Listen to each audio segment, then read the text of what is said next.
يسألونك عن الساعة أيان مرساها قل إنما علمها عند ربي لا يجليها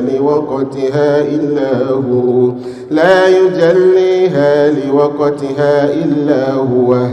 ثقلت في السماوات والأرض لا تأتيكم إلا بغتة